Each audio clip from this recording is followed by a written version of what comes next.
Alrighty.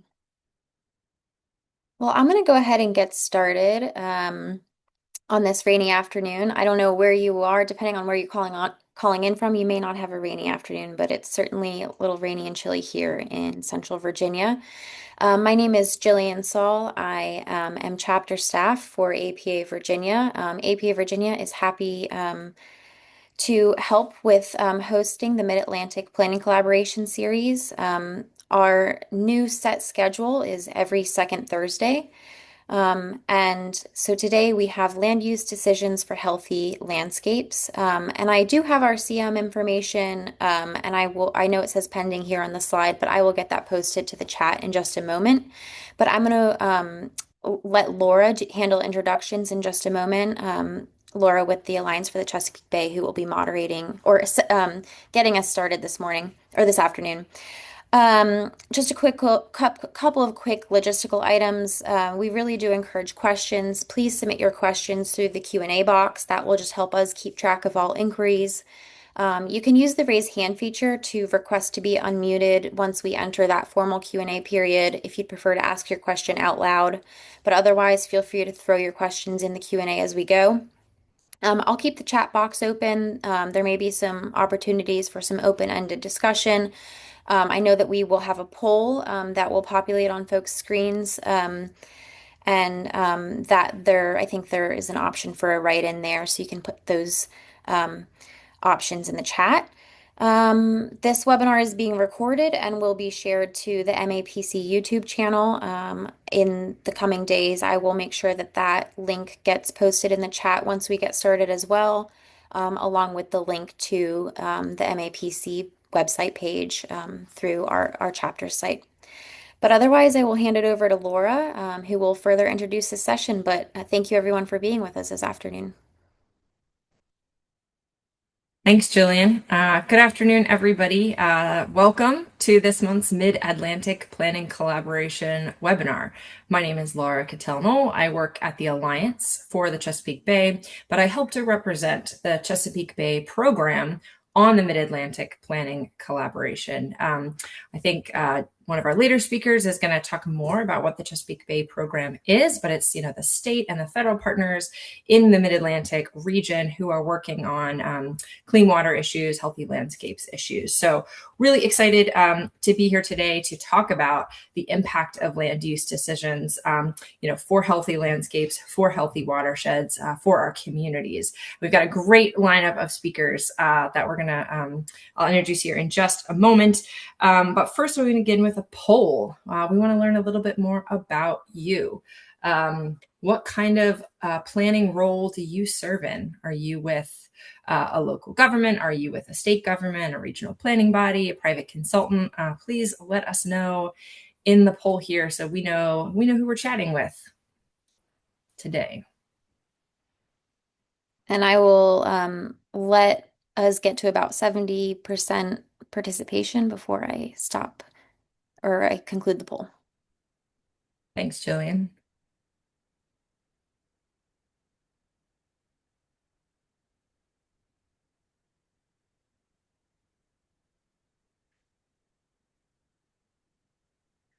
Okay, awesome. About 57% local government. You all are talking my language. That's my focus area, local government. But 24%, private consultant folks, and also some folks from state government and regional planning bodies. So thank you all for being here today. We're excited to have you here and to have this conversation. So as I mentioned, what we're talking today is about how the well-being of the Chesapeake Bay, the well-being of the waters in our region is dependent on healthy lands, on ensuring that our landscapes are managed and our land use planning and all of that is done in a way to protect and restore those water resources. So really excited to have three excellent speakers here today. I'm not going to read their bios verbatim for you, but Peter Claggett is joining us from the U.S. Geological Survey. He's been with the Chesapeake Bay Program Office since 2002. Peter is really a wealth of knowledge. If you want to know anything about land use in this region, he's a wonderful wonderful go-to resource. So really excited to have Peter here today. We also have Jeff Lerner. He's from the Environmental Protection Agency. He works in the Office of Wetlands, Oceans, and Watersheds at EPA headquarters. Jeff is really a champion for thinking holistically about watershed management, for thinking holistically about how our working lands can support our communities and also support our natural resources. So really excited to have Jeff here today. We also have Jackie Pickford from the U.S. Geological Survey at the Chesapeake Bay Program Office. Jackie is one of the people that I admire the work that she does in terms of engaging communities, engaging people. She knows how important local governments are and local decisions are, and she really understands the value of collaborating across those different levels of government. So again, 3 excellent speakers, really excited to have them all here today. I think I'm handing it off to Jeff to get us started, unless, Jillian, did we have one more poll? Not on my end, nope. Okay, no worries. All right, so I'll turn it over to Jeff to get us started. Thanks, Jeff. All right. Well, thank you, Laura, for a great introduction. Welcome, everybody. Again, welcome back to winter, I should say. It's pretty chilly here, but we know spring is just around the corner. So, and when that happens, we know that we spend a little bit more time paying attention to our natural resources a little bit more. We get to look at cherry blossoms here in the Washington, D.C. area, et cetera. So I have the really easy task of giving you a little bit of an overview of a bit about what we're going to talk about today. And I want to ground you a little bit in what we've been up to at the Chesapeake Bay program over the last, well, really the last year or so in getting to a revised Chesapeake Bay Watershed Agreement. And I just want to make sure Jillian or others can you see my presentation now, my screen? Looking good. Okay, great. Terrific. So I'm just going to spend a couple minutes chatting about, give you sort of some context and overview, and then I'm going to turn it over to Peter and to Jackie, who are going to dig into a lot more details about some of the different information and tools that we have to offer planners from the Chesapeake Bay Partnership. So, give you really in a nutshell. The Chesapeake Bay program has been around for quite some time. We've had different types of watershed agreements with the various jurisdictions of the watershed, which now include not only the states of Virginia and Maryland and Pennsylvania, but also the headwater states of West Virginia and New York, parts of New York and parts of Delaware as well. We've had various agreements over the years. The program itself, the Chesapeake Bay program, is authorized and funded by the Clean Water Act, and it is intended to restore and protect the Chesapeake Bay ecosystem itself and its living resources. Now, some of you may be familiar with the TMDL, the total maximum daily load, that was developed for the entire Chesapeake Bay. This is the largest TMDL I think that at the time had ever been produced. And it is essentially a pollution diet associated with the Chesapeake Bay. And a lot of people tend to associate the TMDL and the Chesapeake Bay program as if they're synonymous. And I just want to clarify that the TMDL does exist, and it is a very important driver for the work that we do, but it's not the only thing that we do related to the Chesapeake Bay program and partnership. And that's where some of the other goals and outcomes associated with the partnership come into play. And so we, over the last year or so, have been working on a revised Chesapeake Bay Agreement, which we now have, that was finalized in December of 2025.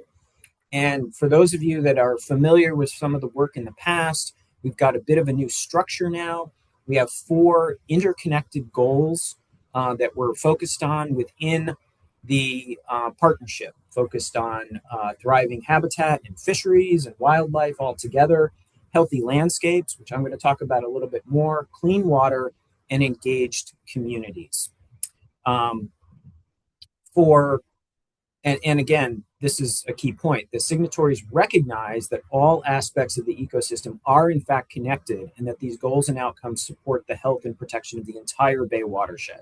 So we're trying to think holistically, and we would love to be able to do that with you in partnership with the planning work that you're doing in your communities. So when we dig down a little bit further into those four buckets, those four goals, uh, one of them is healthy landscapes, and this echoes a little bit about what Laura had said in her introductory comments, which is that what we do on the land affects the water and ultimately the health of our watersheds. And so within this healthy landscapes goal, there's a very, very strong nexus with conservation and proactive protection and or restoration. And a lot of the work that we're doing here is not really driven by regulation. And so we've got these four outcomes associated with healthy landscapes. And as you can see, there are a number of other outcomes associated with the different goals. There's actually 21 outcomes altogether. Peter's going to talk a little bit more about which ones are a little more connected to land use decisions, so I won't steal his thunder. But I will say that this healthy landscapes goal, this is the actual language from the agreement on that healthy landscapes goal. We are interested in conserving, restoring, and enhancing landscapes of ecological, economic, and cultural value to maintain water quality, to provide habitat for wildlife, and to increase resilience. And so when we say conserve, we could be talking about a variety of things, but I do want to convey that conserve can include land conservation, but it could also include some of the activities that you're doing in some of your communities in terms of where development is occurring, where it's not occurring, what areas of the landscape you're thinking about for different natural resource needs. So we've got these four different outcomes associated with healthy landscapes. And this is some of the general language associated with each one of them. And I want to convey that they are somewhat connected. So one of the things that we're really interested in this new revised version of the watershed agreement is expanding some of the work that we're doing on forests. We've been traditionally focused on forest buffers and tree canopy. We're very interested in the overall integrity of forests and how we're also taking care of forests. And so that's why we have this healthy forests and trees outcome that is essentially expanding in scope. We're still interested in protected lands, and we're very interested in the permanent protection of conservation lands, but those could be lands that are protected and still used for working lands that have best management practices applied to them and are still contributing to watershed health. We're also interested in adapting to changing environmental conditions. In the past, we've looked at this topic in the realm of sea level rise and what's happening along our coastlines. But as we expand into the future, we're also thinking about how do we address things like persistent flooding in communities, et cetera. And that may be a topic that resonates with you and some of the planning work that you're doing. And then we are particularly interested, and we're going to turn most of our attention to this idea of land use decision support, where we're trying to help inform land use planning decisions with some of the information and data and analyses that we think we can produce and assist communities with. So we're going to focus a little bit more on the land use decision support piece for this conversation. However, it is worth noting that we know that there may be other outcomes that were on that list that may be of interest to you that are not even part of that healthy landscapes goal. Things like wetlands or stream health or public access or long-term stewardship. We certainly can talk about those as well. We know that land use decisions can play a really big role in the overall conservation of the bay, and we really want to expend some greater effort there for the next several years. We also know that land use change is a local issue with regional consequences, and if not understood, mitigated, or otherwise planned for, land use change can affect the success of some of our environmental restoration and protection work. So this is the actual language that is in the watershed agreement related to that land use decision support outcome. And there's a couple key pieces here. One is information sharing, and another is producing what we're calling use cases, which would be ways that folks have actually used the planning process to help with watershed restoration, watershed protection, planning for development or other uses of the landscape that are compatible with the health of our watersheds. So we're really looking for those examples. And some potential use cases that we'd be looking to develop, and these could be existing or these could be ones that come about as a result of some of this work.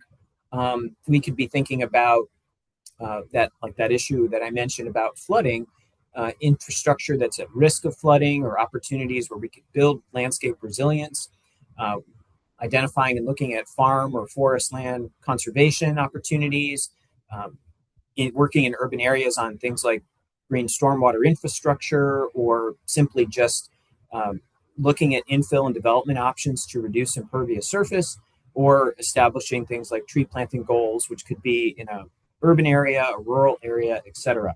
And all of those different types of use cases would not only connect to land use decision potentially support, but also could connect to one of these other outcomes as well. So I'm going to transition a little bit, but before I do that, I think that we should be thinking about how can we help you with some of your planning work? Are there things that we can do to make your life easier or possibly more cost effective? Is there technical assistance that we could provide? And so we're going to talk a little bit more. Peter's going to talk a little bit more about what our data tells us about land use across the entire watershed and its impact on water resources. And we're going to talk about some of the data and tools and how we can parse that data to specific topics. And Jackie's going to dig into that a little bit more. And then we want to have some discussion with you. So we want to hear your thoughts and your questions. And we'd like to also set up some additional time for some future office hours where we might be able to have some additional discussion and maybe talk with either a group or individual communities. And Jackie will talk a little bit more about that. And for those of you who are interested and have the energy and time and commitment and enthusiasm, we'd be very interested in talking about the possibility of having you join. We'll have a land use decision support work group, and Jackie can talk a little bit about that as well in her presentation. But before I transition over to Peter for his presentation, I did want to mention something that is not specific to the Chesapeake Bay program, but is something that EPA is offering to communities across the country. We have launched something that we call Real Water TA. And essentially, this is a way for EPA to provide technical assistance support through a number of partners to communities with various water-related issues. So some of this work could be traditional water infrastructure needs, but it could also be some of these watershed-based projects that I've been talking about, whether it's about forests or about stormwater, et cetera. And we partner with environmental finance centers around the country. And here in Region 3, in the Mid-Atlantic region, we've been working with the University of Maryland's Environmental Finance Center, but there are also some national EFCs. We also have a group of folks that work on water engineering. And so there is a website you can go to here. And if you're interested, you could essentially apply. There's no cost to apply, but you could ask for assistance for some of the work that you might want to get done. And we may be able to provide you with free technical assistance essentially associated with some of those needs. And here's just some ideas about things that could be considered and might be fair game for water TA. And that could be planning and design work of various sorts. It could be looking at asset management, which could include green assets. It could be including different aspects of your watershed that you want to restore or protect.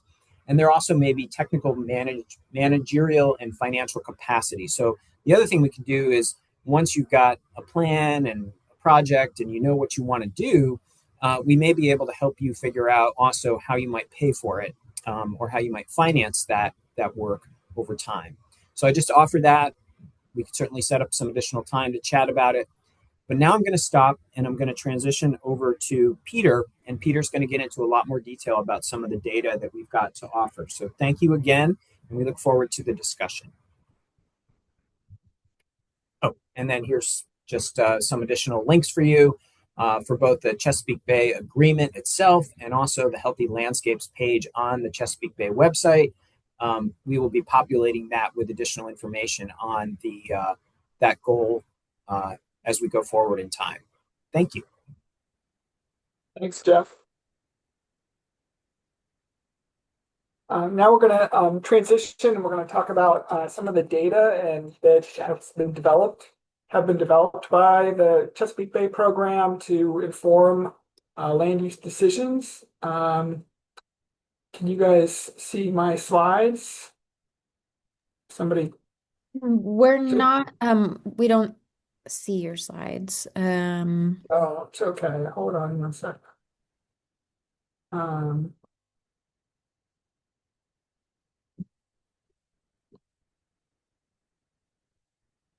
Now can you see my slides?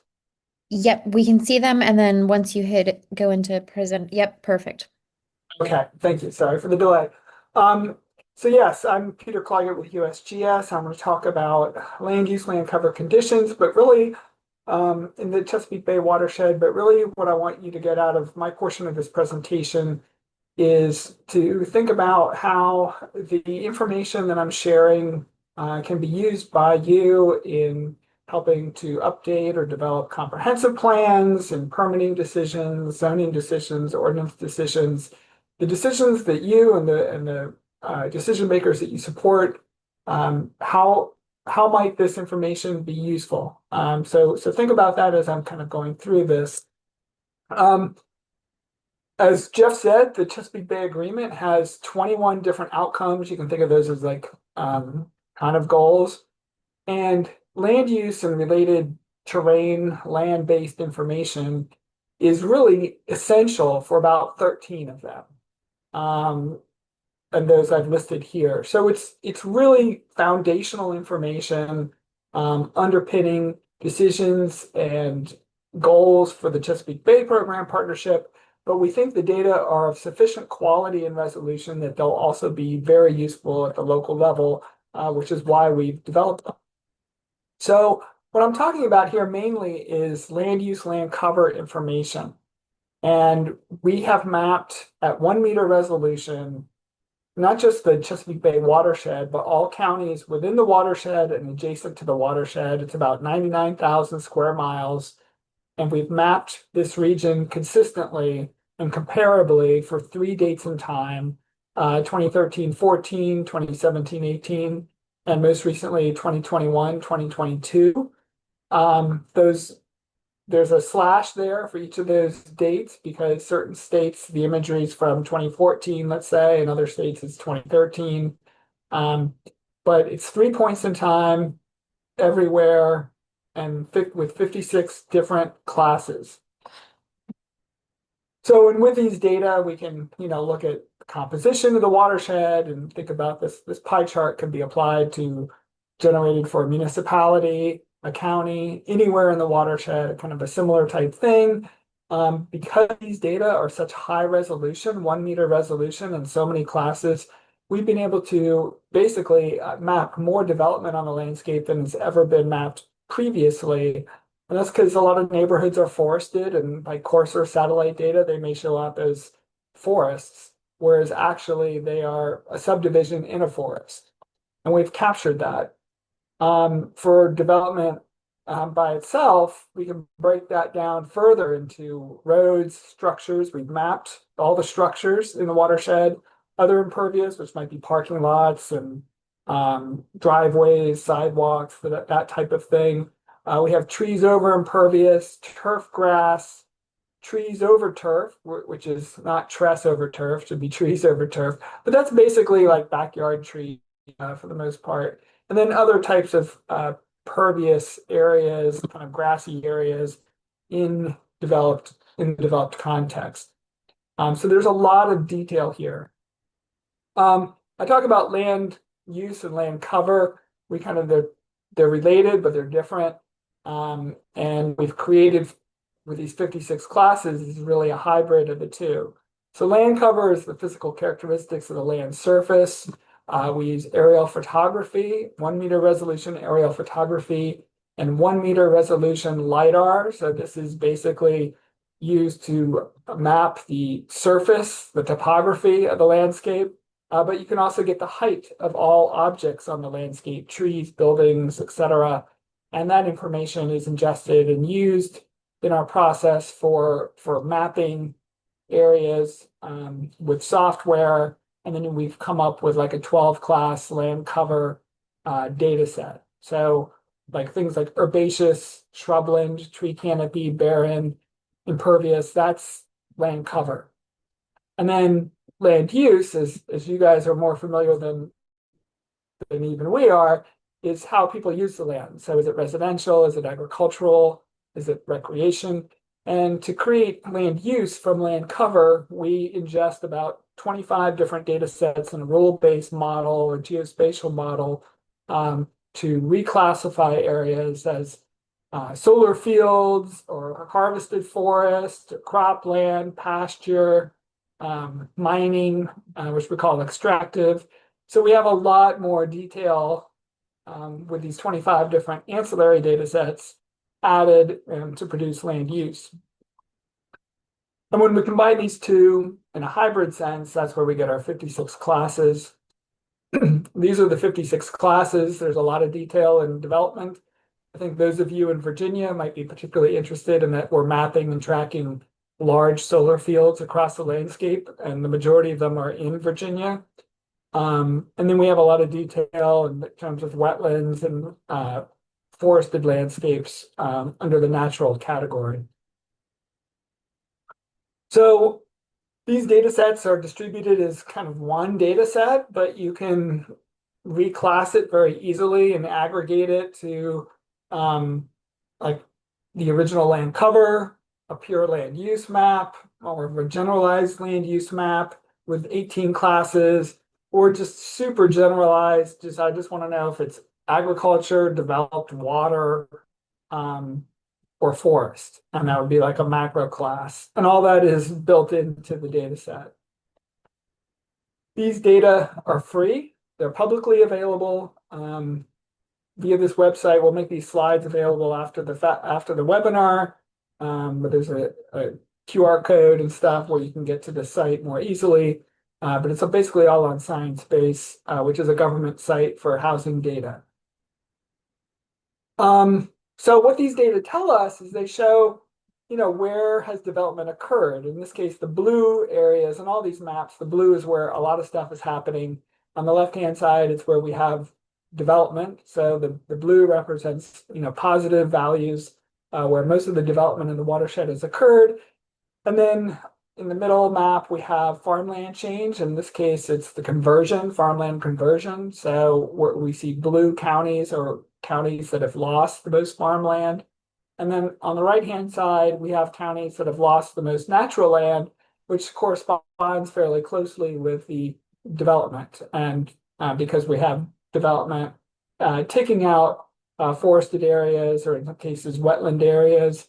With farmland, it's not always development. It's more like what we're seeing on a lot of these blue counties is farmland kind of abandonment or fallow farmland that's reverting back to shrubland and perhaps eventually reverting back to forest. So as I mentioned before, we have kind of these 3 dates and time already mapped. In the next year, we'll be working on a new data set for 2025, 2026. So the Chesapeake Bay Program Partnership has committed to continuing this into the future. So it's something that, at least for the foreseeable future, you can count on that every 4 to 5 years, there's going to be a new data set out that's going to be comparable to all the past ones and enable you to look at change and current conditions. So just when we're talking about change, this is looking at in Wicomico County, Maryland, 2013 conditions on the left and 2018 conditions on the right. And you can see some harvested forest here going from green to brown. And we pick out that, we're mapping that everywhere. And then we're also mapping forest regrowth. Where is forest regenerating over time? And then for trees around developed areas, in this case, they happen to be around chicken houses and poultry houses, we're mapping that transition as well as trees grow. Trees are so important for water quality, for shade, temperature control, so many different things that's one of the more important things that we're tracking. And then we're also looking at redevelopment. So this is not just the same amount of impervious may be there. Well, in this case, it's a little bit more in 2018, but the nature of the impervious cover is changing. So we're mapping impervious, but we're breaking it down to different classes of impervious that enable you to look at dynamics like redevelopment. And then here's an example of agricultural conversion, of which there's quite a bit in the watershed. And agricultural intensification. In Delaware, the largest increases, the areas where we see the largest increases in impervious cover are actually because of new poultry houses. And then for every county and for every state and for the region, we've developed these change matrices. And these abbreviations, I apologize, these four-letter abbreviations are for our different generalized land uses. We have a user guide that kind of explains all this. But the nice thing about these matrices is you can look for any county or look at the state, and very quickly you can say, okay, how many acres of forest transition to impervious cover? In this case, it's roads, structures, and like driveways and stuff. And you can add those numbers together, and 27,000 acres transitioned from forest to impervious, for this particular region. And then we have a viewer for the data. So if you don't want to download the data, you just want to look at it, you can go to this site. It's at the Chesapeake Conserve. If you Google Chesapeake land use data, you'll probably this will be the first hit that comes up. It's the Chesapeake Conservancy site. And they've developed a few viewers for us so people can visualize what the data look like. So you can look at 2013. First, you can look at the base imagery that we use for mapping, the exact imagery that was used for mapping, which can be very helpful. So you can see what your eye is telling you is there, and then how we've mapped it. This is 2013. This is 2018. This is 2021. So you can see that change over time. And we spent a lot of effort to try to make these data comparable. So when you look at change, you're not looking at noise, you're actually looking at actual change. And then we have another viewer where you can look at kind of comparisons side by side. So you can like early date 2013 imagery on the left, and then the change from 2013 to 2021 on the right. Just another way to look at the data. And through all these interfaces, you can download the data if you want. And then lastly, one aspect of these data that we developed recently are very high resolution stream and ditch data sets. These are 1 to 2000 scale resolution. They're better than anything that currently exists in the country in terms of detail. And they show you how connected the landscape is to waterways. So when you overlay the land use land cover with these streams, you can kind of see how these developments basically directly drain into these waterways. And then some related data that our group has developed. Again, all this is going to be, this is not yet published, but it will be very shortly and will be freely available. We've classified the entire Mid-Atlantic in terms of residential and commercial at the parcel scale, a consistent residential and commercial classification across the Mid-Atlantic states at the parcel level. So those data will be available. And then something that Jackie's been working on and is finishing up is mapping sewer service areas. So these areas shaded in yellow are areas where a municipal sewer service is provided to residences. So we've mapped that throughout the whole Bay watershed. And then along with that is we've been mapping septic systems. So you have the sewered area in yellow, and then outside of that, you have parcels, developed parcels that are on septic. And then Jackie's taken this a step further by identifying the likely location of the septic systems, which is near where most of the buildings are within a parcel. So we have this point data set of septic systems that up until now hasn't existed. We're also working on some floodplain maps that should be out in the next year or so, looking at not just like the 100-year floodplain, but where are areas that could be flooded in like the 5-year or 2-year flood, as again a helpful aid in helping municipalities and counties decide where growth should go or perhaps should not go. And then there's some visualizations for tidal flooding that we've been developing for some communities shown here. And this is Oxford, Maryland, with a pretty extreme 4-foot rise in sea level, but just to show you how much of that area could be inundated in the next 40 to 50 years. And the very last thing I want to just mention is we are forecasting future development. We have to do this as supporting EPA and some of the water quality decisions that are made by the partnership. So we have a urban development model, and this is just showing you actual change. This is in Northern Virginia and Ashburn from 1988 to 2025. But what we're trying to simulate is change from the present, 2026, out into the futures to 2050. We've developed some recent forecasts for Delaware, which I'm showing you here, where the left-hand side, all those blue and purple hexagons are where growth would be projected based on what the state was telling us, I think, is the most likely future scenario. On the right is what we've simulated in our model based on observed trends from satellite data. And then we can look at different scenarios. So a sprawl scenario on the left-hand side versus a compact growth scenario on the right-hand side.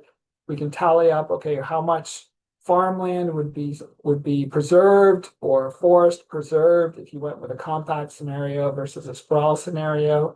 There's lots of different derivative metrics one can develop from these data, and we're expanding this analysis over the next few months to the entire mid-Atlantic region.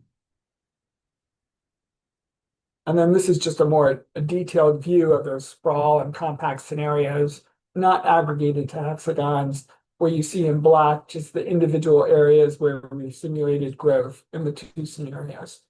And the orange areas are kind of the cities and towns. And that's Sussex County in Delaware.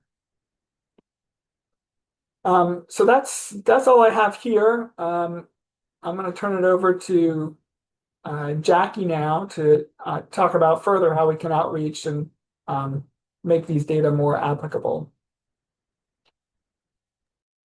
Hello. All right, 1 minute. I'm going to put these links in the chat for you all before I share my screen. Or actually, maybe I'll do that after.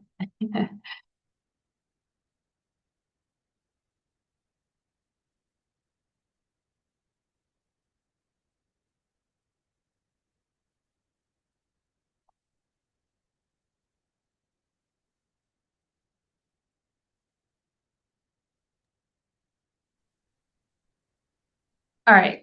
Are you guys seeing everything okay? Yes. Yep. Okay, perfect. Hi, I'm Jackie. Thanks, Peter and Jeff. I am here to talk to you about, to give a quick overview of some of the data, tools, and resources that the Bay program offers that may be of interest to you all. So there are 6 tools that I want to highlight today, and for the sake of time, I'll only give a brief overview of each just because there's so much great information. But they are all linked here and throughout my presentation for you guys to access and explore. And of course, Peter, Jeff, and I are open to any questions you may all have. So diving right in, the first tool that I wanted to highlight is something that we call our local government guide. And really the purpose of this tool is for folks to gain access to resources and information to support land use decision making. So there's actually a ton of impactful and resourceful modules on this website, but the one in particular that I'll be focusing on is called Preserving Local Character and Landscapes. So this is the screenshot of the module on the website. It's packed with information on why conserving land supports local priorities, and then how communities can use that data to plan for the future. There's a short introductory video, actually, that gives a great overview of that alignment. And then at the bottom of the slide, outlined in red, you can download the presentations and fact sheets that kind of dig deeper into these topics. And they highlight how communities can support economic development, infrastructure resilience, public health, education, all while protecting the environment and preserving their unique local character. So if you scroll further down the page, you'll see many of the elements shown on this slide: downloadable resources, case studies, related links, and a brief section on like how you can help. Up in the top right corner is my favorite part of the module, which is the case studies. And I think this speaks to a question that was put in the chat earlier. But the case studies, they show how counties and municipalities are already using the data and tools from this site to make real changes on the ground. So one example you can see here is Hampton Roads, and they used our tree canopy data that's linked in the module to identify priority areas for planting trees at bus stops in order to reduce urban heat, which is super cool. And you can read more about like their analysis and their approach directly on that site. And then on the left-hand side there, outlined in red, you'll see a learn more about this topic section, and that's where we've gathered additional tools and resources that may be especially useful for your work. The next tool I'm going to highlight is our land use land cover data, and Peter really did a great job of walking through many of the technical details earlier, so I'll keep it pretty brief. But as he mentioned earlier, these data allow you to actually see how land use patterns are changing over time in your community. So we provide the 1 meter resolution land use land cover for 3 points in time over roughly a decade. And then along with that, we have built-in change analysis. So that means, you can pinpoint exactly where farmland was converted to development, like in the example he showed, or where forests were lost, or where other major shifts are happening within your county or locality. And Peter actually already showed this web viewer, so I'm going to skip over this for the sake of time, but this is our land use land cover viewer that he showed you. You can toggle through the different dates. And then we also have the land use change viewer that he showed. And what's really cool about this is, again, it highlights where, development has expanded, where land uses have shifted, and how quickly those changes occur. So it's a really powerful way to visualize growth and understand what's driving change in your community. The next tool we have relates to tracking where tree canopy is within your community, and then also understanding the economic and community benefits that tree cover can provide. So the Bay program created fact sheets for every county and municipality within and adjacent to the Bay watershed, and we refer to these casually as the tree canopy fact sheets. So this is a screenshot of an example of one of those fact sheets. This one is for Cumberland County, Pennsylvania, and each fact sheet breaks down where tree canopy exists across the county. I don't know if you guys can see my mouse, but it breaks down, whether the tree canopy is within forests, is it over turf grass like in a backyard, or is it, over impervious surfaces, things like that. It also shows you a distribution of land uses within the county. So that kind of gives you a broader context for understanding where canopy is and where it could be expanded. And then one of the useful parts in this section, in my opinion, is the section on localized benefits. So each county gets its own set of quantified economic and community benefits from its tree cover. For example, in Cumberland County, you can see the existing tree canopy provides an estimated $3.9 million every year in air pollution removal, $7.3 million in annual stormwater runoff reduction benefits, and then $76.4 million in carbon sequestration value. So I think these numbers can really help you make a case for investing in tree canopy as part of your planning and resilience strategies. And then along in these fact sheets, we also provide trend information. So you can kind of see how not just a snapshot of the tree canopy in your county, but how it's changing over time. So on the left, it shows where in your community tree cover has gained or lost between 2013 and 2022, and that specifically focuses on areas that are already developed or are developing. So that kind of helps highlight where pressures on canopy may be the greatest.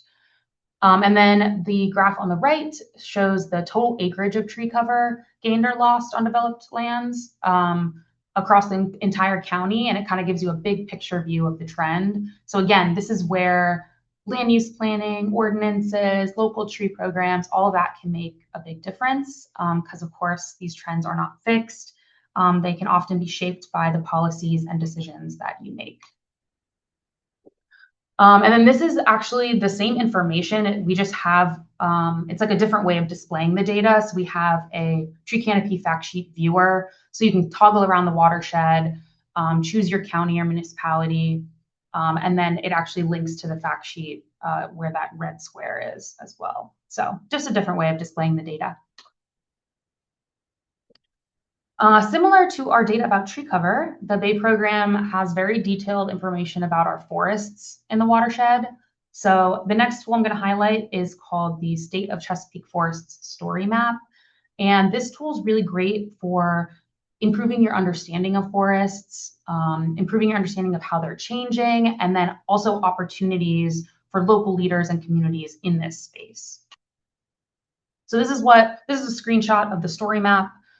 It shows information about forest and tree distribution, tree cover, forested extent, tree cover change, and then forest loss. So you can toggle through the story map using these headers outlined in red. There's also infographics like the one on the right, and that kind of shows you like a snapshot. It shows trends across the entire watershed. For example, like how much forest is lost to development. And then there are viewers embedded in the story map, which I'll show you an example of. So here's a screenshot of one of the viewers showing where in a county we lost forest due to development or extractive land uses. So this is right outside Washington, D.C., Prince George's County, Maryland. And these darker orange hexagons are showing where in the county we lost 10% or more of forest from 2013-14 to 2021-22. So it's a powerful visual for seeing exactly where forest loss is concentrated and where that loss may be impacting local communities the most. This is the same viewer. It also includes pop-ups that kind of give you more detailed information for each jurisdiction. So while the left-hand map shows, okay, where in the county was the forest lost, the pop-ups help answer the next question, which is, what did that forest turn into? So you can see just how many acres were converted to develop tree cover versus extractive uses or impervious surfaces and things like that. And then in the bottom right corner, there's also a comparison showing how your county measures up against the overall Chesapeake Bay watershed. And that added context can help you understand, you know, whether the counts or whether the trends in your counties are typical or if your community is facing more intense pressures, for example. Okay, second to last tool is called the Chesapeake Healthy Watersheds Assessment. And it's a web viewer that can be used to assess the health of your community using a variety of environmental and also vulnerability metrics. So this is an example screenshot of the viewer. And here, I think this is showing Williamsport, Pennsylvania. So the dark brown and right here, like the dark brown and yellow green shaded areas are those watersheds that we predicted to be unhealthy. And then the colored points show actual monitored stream conditions. So together, these can give you a quick way to identify, you know, areas that might need further attention. So for example, when both the predicted watershed score and the monitored data show healthy conditions, those are areas that we might want to classify as a protection priority. In other cases, when the prediction looks unhealthy, but the stream is still saying, hey, this is a healthy stream, you know, that's an area worth investigating. Is this because the upstream levels are healthy, or is this because we have really good management of the land that's like directly adjacent to the stream? We don't know, right? And then lastly, where both predicted and monitored scores are unhealthy, that's where restoration might be most needed. So this is just one of the ways that you can use the watershed assessment, and it can really help you understand local conditions and prioritize areas for conservation, protection, and restoration efforts. On a very similar note, we have many other tools that can be used for conservation and targeting. But rather than go through all of them here, I wanted to introduce you all to our targeting tools portal. So basically, it's a website that will direct you to other tools and resources based on your needs. And before I get into this, I'll note that we do plan to redesign this website in the next few months, I think. And our hope is that we'll better align with some of the user research that we've been collecting. So stay tuned for that. So yeah, on the targeting tools portal, you can basically navigate through different modules. I'll focus on the land conservation one, but many are useful for local planners. And each of these modules includes a decision tree that kind of helps you identify which targeting tool best fits your goals and your needs. So for example, if your priority is agriculture and you want to identify important farmland to conserve, then you'd follow the decision tree and land on the farmland model as the recommended tool. And then once you identify which model or tool you want to use, everything's linked directly on that portal, on that website. So you can easily navigate to each one and apply them however they're most useful for your community. I just chose two random examples here that I wanted to highlight. So on the left, you'll see a suitability model that identifies prime and productive farmland across the watershed. I think this screenshot's from Lancaster County, Pennsylvania, and the green areas represent farmland of importance and can help you pinpoint priority areas for conservation, or I think also they have opportunities for urban farming, which is really cool. And then on the right-hand side, this screenshot's from right outside Richmond, Virginia, and it's a tool that highlights areas that might be important to conserve because of their heritage or cultural significance to local communities. So that's a great way to make sure that cultural values are a part of land use decisions. So yeah, there's many other tools on this website beyond these two. They cover topics like conservation, public access to parks and open space, flood exposure and resilience, toxic contaminants. There's tons of resources. So very versatile, and it's designed to support a wide range of planning and community goals. So that's all I have for you today. I know it was a lot and I didn't really get to dig deep into the tools, but in short, these tools give you multiple ways to understand, what's happening on the ground in your community, and then use that information to better protect local character, plan for growth, support long-term resilience, etc. There's a lot to explore. So Jeff, Peter, and I will be hosting an office hours on March 25th for anyone that wants us to ask questions or get more personalized help using these tools. We would love to have you join us. And thank you so much for your time. I'll end it there.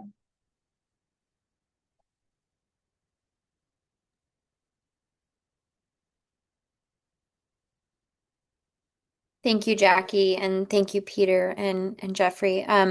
We have had a few questions come in, and I've seen you sort of tag teaming answering them, but there may be some that might be worth revisiting for the whole group. I had seen a question come in on air quality, any data sets for air quality.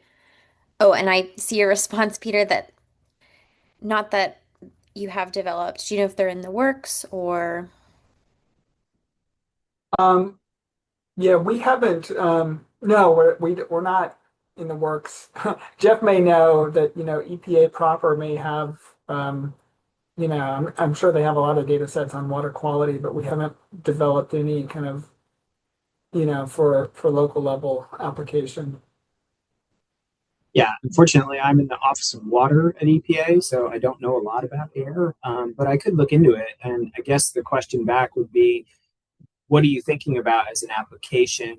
And is there a nexus between water and um, uh, and air that you're looking at. Like, are you thinking about acid rain? Or are you thinking about atmospheric deposition as an issue?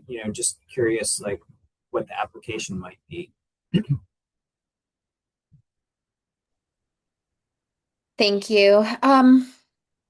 So, another question that Peter replied to, will future growth projections be developed for Virginia, and if so, when? Anything to elaborate on there? Only to say that we're going to be developing projections for all the states, kind of first like a baseline set. Like this is just kind of what the trends are, how the model behaves. Here's kind of like a default business as usual scenario for 2030, 2040, and 2050. And then we're going to work with the jurisdictions, basically mainly the states. But if you guys are interested, we'd love to have kind of more of a local reality check. Um, People participating in saying, well, what kinds of scenarios would be helpful to have? Like, would a sprawl scenario be helpful? Would like a smart growth type scenario be helpful for comparison purposes? Because one of the reasons why we simulate future growth is because we can quantify kind of the pros and cons for for the environment, for economics, for different things, and use that um, information as a communication tool for to the public. Because often local governments have kind of a desired trajectory they'd like to go in, but it's sometimes hard to get everybody on board behind that objective. And by showing the public, well, right now we're headed in this direction, we'd like to deviate and go in this other direction. And now we can quantify what the difference is, the benefits of that deviation would be. And that's what these kind of data allow you to do. Thanks, Peter. A question that has not yet been answered in the Q&A feature from Alex Long. Small town in Virginia on a river with no sewer system. We need to plan for a sewer system. Are resources available for using a drip or underground soil absorption for the treated effluent?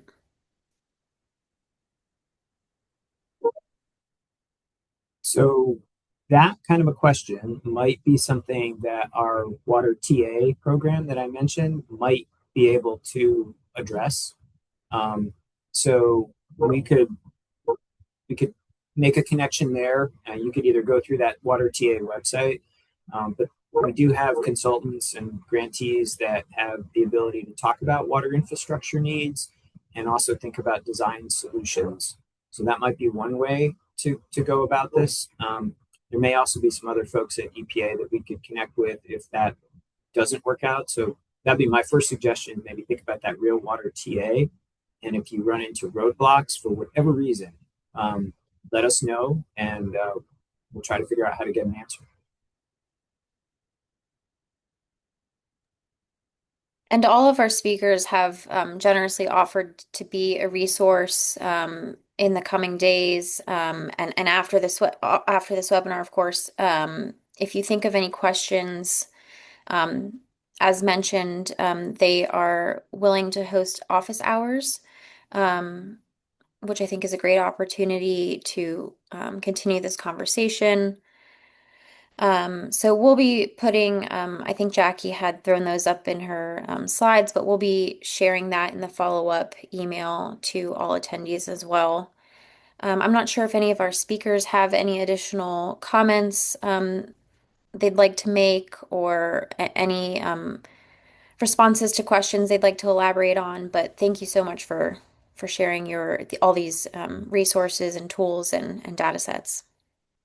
Yeah, I was going to say before we let everybody go, maybe talking a little bit about our structure and this land use decision support work group might be a little bit valuable just to understand a little bit more. I mean, I could say something, but Peter or Jackie, I don't know if you have a better way of describing what that now would entail, and the history of our kind of involvement in land use as well. I can mention a few things just in terms of historical background, and that is that um, the as Jeff mentioned earlier about the original Bay Agreement creating the Bay restoration effort was back in 1983. And as early as 1987 and 1988, there was a real focus on population growth and the impact of population growth on the watershed and a real concern about that. And they had a report of where this is where we're headed, with X additional million people by the year 2020, um, which at the time was viewed as kind of, oh, maybe this is like an alarmist report, like there's not going to be that much change between then and 2020. And there's actually more change. There's more growth, more population than they forecast back then. But they being like the governors and the partners, they articulated very well back in the 80s, what we need to do differently. We need to conserve land, we need to restore land, we need to concentrate growth in areas that are most suitable. I mean, basic kind of planning 101 principles.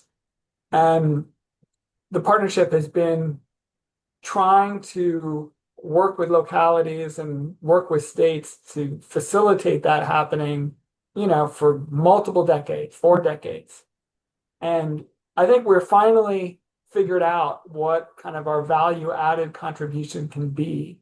And that is, and one of the areas is having consistent data um, over time, consistent data over space, and providing people with tools to contextualize that data. Like how much impervious do you have in your watershed? How much impervious, if you're permitting a site and you want to know, is this site prone to flooding now and is development upstream going to make it worse? If we permit this area and it develops, is it going to make downstream areas? Is it going to aggravate nuisance flooding downstream? Like all that capability is enabled by having these kind of spatial data sets. And what, as Jackie shared with these various tools, we're at the point now where, we only want to make tools that are useful to people that are faced with real on the ground decisions and saying, okay, all that data seems cool, but I don't know how to use it. I don't know GIS. I'm not a modeler. That's where kind of the tool idea comes in, where we can kind of make a simplified interface and do kind of work behind the scenes to get you the answer you need for any place in the watershed to answer that whatever type of question you're asking. The hard part for us is understanding what questions you're faced with, what data you use to make those decisions, when you need that information. Maybe it's every 5 years, maybe it's every month. Um, we want to start a dialogue and so we can get that information from y'all. Yeah, and just to follow up from what Peter said, one of the avenues that we are hoping to do that in is our Chesapeake Bay Program land use work group. So we have a work group focused specifically on that land use decision support outcome. And we are now recruiting for membership for that. And I can post the call for nominations and position descriptions in the chat. But again, we would love to hear more from local planners and regional planning commissions or people who are actually, like Peter mentioned, making those decisions on the ground to better understand what you need from us. So we're hoping that the land use work group will now be a forum for planners to talk with one another across the watershed to inform and discuss land use strategies, learn from other counties. Like, hey, we use the land use data to do this urban heat analysis project in Hampton Roads. How can I do that in, a rural county in Pennsylvania or something like that? So that's kind of our vision, and I'll put in the chat more about the work group and the positions that we're looking for. But we would love to hear from you guys. And if you're interested in continuing to work with us, we'd love it. Thank you, Jackie. And in the spirit of continuing or, supporting those conversations, there was a question that did come in as everyone was providing those remarks. An anonymous question. There's so much emphasis on affordable housing, and the Virginia General Assembly is looking at a lot of legislation to require higher densities and forcing a one size fits all for all localities. Any thoughts on balancing water quality protection with increased housing densities and affordable housing?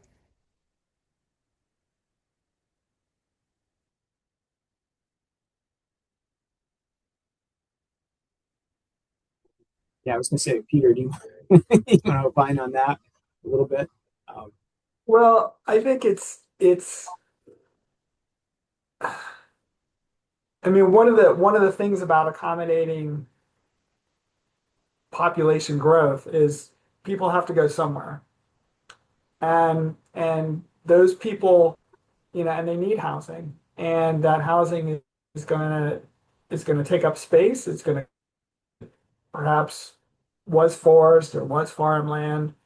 And we know that. And what we from a water quality perspective, what we'd like to see is that growth occurring in places that have sewer service, and for that growth to be, as concentrated as can be. And we know that, you know, a one size fits all approach is not necessarily the best because every community has its own character. Like a rural community is not going to put in a 10-story high-rise apartment complex. And, but they can put in perhaps townhomes that would be more in line with the character of that community. Um, so it's, yeah, there needs to be flexibility in policy, but the general concept of developing on sewer, developing at higher densities, but in line with a community's character is, what we'd like to see encouraged because we know that's the way to accommodate growth without losing most of our farms and most of our forests. Jeff, did you want to add to that? I think it's a good answer. I would say there that maybe this is an opportunity where working with some of our data, we might be able to help a community maybe play out some scenarios where they could think about how do you get to some of the density, like Peter's talking about, reducing or mitigating or just having less impervious surface result from the development, but still thinking about the affordable housing issue. I feel like sometimes those issues are addressed separately, and we think with some of the analytical tools we've got, we might be able to do some of that work together. And that might be the opportunity here in a way for us to learn how do communities think about affordable housing and the placement of that. And maybe there's a way for us to incorporate some water quality considerations in that conversation. That'd be my thought.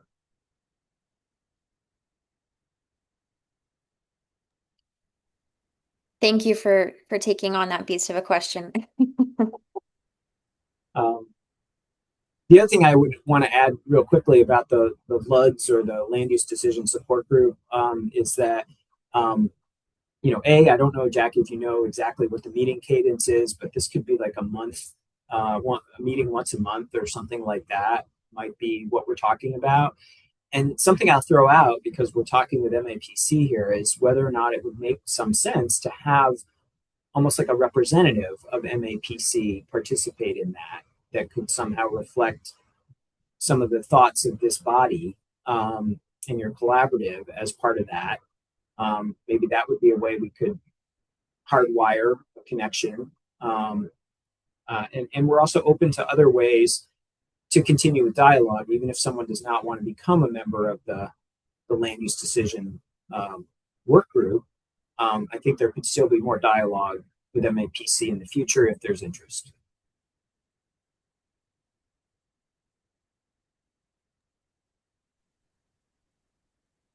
It looks like we have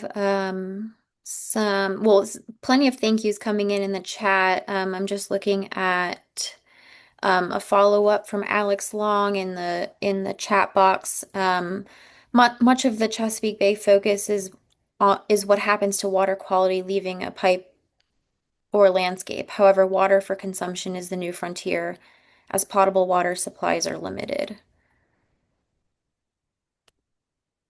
Maybe more of commentary, but you're welcome to add to that. Or if not, that's okay. I think it's an interesting comment. It's a good comment. I do think that one of the things that sometimes gets left out of our conversation within the Chesapeake Bay, because of its, again, its origins, its authority under the Clean Water Act, is that we sometimes don't think about drinking water, which is authorized under the Safe Drinking Water Act. And there are programs associated with that. And I feel that there is a way, if you take a watershed approach, to think about source water protection as well as overall watershed health. And so, and I think that, let's say we're game for that with some of the data. I know there's been some interesting analyses that have been done on source water protection and so forth. So maybe that's something that we could talk about as well as it relates to overall watershed protection, but also source water, where you're getting a drinking water supply and the integrity of those water supplies. So I don't think I'm speaking too much out of school by saying that this topic of water supply for communities is important and could be a consideration within the overall structure of what the Bay program is working on.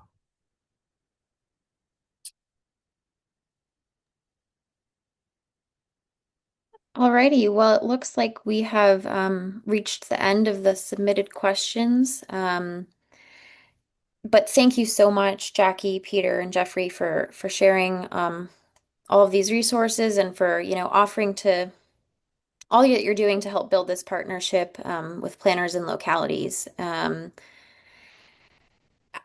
Couple of quick housekeeping items. The e-blast will go out in the next couple of days with the links to the recording, to the slide decks, and to some of the resources that were shared this afternoon, along with the reminder for the office hours.